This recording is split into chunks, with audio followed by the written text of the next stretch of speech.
High. আমরা এখন swamp forest বলে খ্যাত রাতারগুল চলে আসছি। যদিও এটা আমার চতুর্থবার এখানে আসা।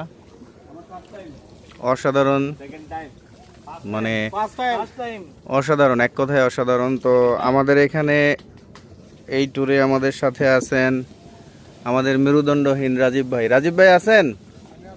জি, স্টিল ওনার মেরুদণ্ড ঠিক আছে। সৈকত, আপনার কি কততম বার এটা?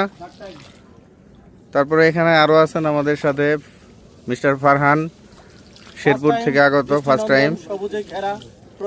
আছেন রনি,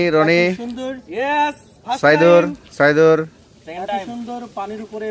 তারপর আমাদের আছেন বিশ্বজিৎ। গুড। তারপরে ভাল লাগতেছে, অসাধারণ না? আসলেই সত্যি অসাধারণ জায়গা। প্রকৃতি এত সুন্দর যে আসলে এটা বলে বোঝানো যাবে না। প্রকৃতির সৌন্দর্য, আল্লাহর অপরূপ সৃষ্টি। আমরা এত সুন্দর একটা জায়গায় ঢুকলাম এখন, এই ভেতরটা মানে চোখ জোড়াবে।